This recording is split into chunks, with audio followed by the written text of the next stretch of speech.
തൃശൂരിലെ ജില്ലാ tourism promotion കൗൺസിലിലെ കരാർ ജീവനക്കാർക്കും തൊഴിലാളികൾക്കും അമിത ജോലിഭാരമെന്ന പരാതി. ജീവനക്കാരുടെ എണ്ണത്തിലുള്ള കുറവാണ് പരാതികൾക്ക് ഇടയാക്കുന്നത്. പ്രതിസന്ധികൾക്കിടയിലും ജോലിയുമായി മുന്നോട്ട് പോകുന്നുണ്ടെങ്കിലും അർഹമായ വേതനമോ ആനുകൂല്യങ്ങളോ തങ്ങൾക്ക് ലഭിക്കാറില്ലെന്നും ടൂറിസം പ്രൊമോഷൻ കൗൺസിലിന് കീഴിൽ ജോലി ചെയ്യുന്നവർ പറയുന്നു.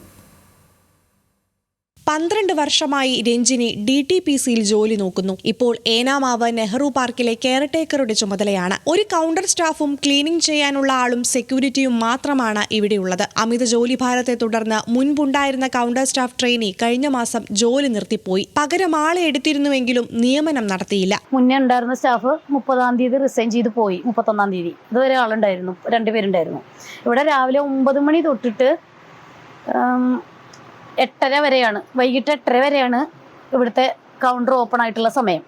ആ സമയത്തിൽ ഒരാളെ കൊണ്ട് തന്നെ മാനേജ് ചെയ്യാൻ പറ്റില്ല. അപ്പോൾ 1-ാം തീയതി തൊട്ട് ഞാൻ മാത്രമാണ് ഉള്ളത്. പിന്നെ ക്ലീനിങ്ങിൻ്റെ എന്തെങ്കിലും ഒന്ന് ആവശ്യത്തിന് ഭക്ഷണം കഴിക്കാനോ അല്ലെങ്കിൽ എന്തെങ്കിലും ഒരു കാര്യത്തിന് അങ്ങോട്ടും ഇങ്ങോട്ടും നീങ്ങണമെങ്കിൽ ക്ലീനിങ്ങിൻ്റെ കുട്ടീനെയാണ് കയറ്റിയിരുത്തുന്നത്.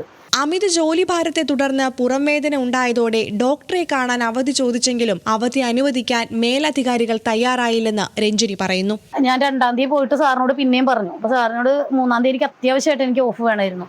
അപ്പോൾ സാറ് എന്നിട്ട് പറഞ്ഞു എനിക്ക് സംസാരിക്കാൻ താല്പര്യമില്ല, ഞാൻ രഞ്ജിനി അവിടെ എഴുതി വെക്കുക, നാളത്തേക്ക് ഞാൻ റെഡിയാക്കാമെന്ന് പറഞ്ഞു. അപ്പോൾ ആ ഒരു വിശ്വാസത്തിൽ ഞാൻ പോയത്. ജീവനക്കാരുടെ കുറവ് മൂലം തൃശൂരിലെ DTPCക്ക് കീഴിലുള്ളവർ വലിയ ബുദ്ധിമുട്ടാണ് നേരിടുന്നതെന്നും ഇക്കാര്യങ്ങൾ തുറന്നു പറയാൻ പോലും പലരും തയ്യാറാകുന്നില്ലെന്നുമാണ് ഇവർ ഉന്നയിക്കുന്ന ആക്ഷേപം. ടൂറിസം വകുപ്പ് മന്ത്രി മുഹമ്മദ് റിയാസ് ജീവനക്കാർക്ക് ഓണം ബോണസും മറ്റ് ആനുകൂല്യങ്ങളും പ്രഖ്യാപിച്ചിരുന്നെങ്കിലും ഇതുവരെയും തൃശൂർ DTPCക്ക് കീഴിൽ ജോലി ചെയ്യുന്ന കരാർ ജീവനക്കാർക്കോ തൊഴിലാളികൾക്കോ അത് ലഭിച്ചിട്ടില്ലെന്നും രഞ്ജിനി ആരോപണം ഉന്നയിച്ചു. ന്യൂസ് മലയാളം, തൃശൂർ.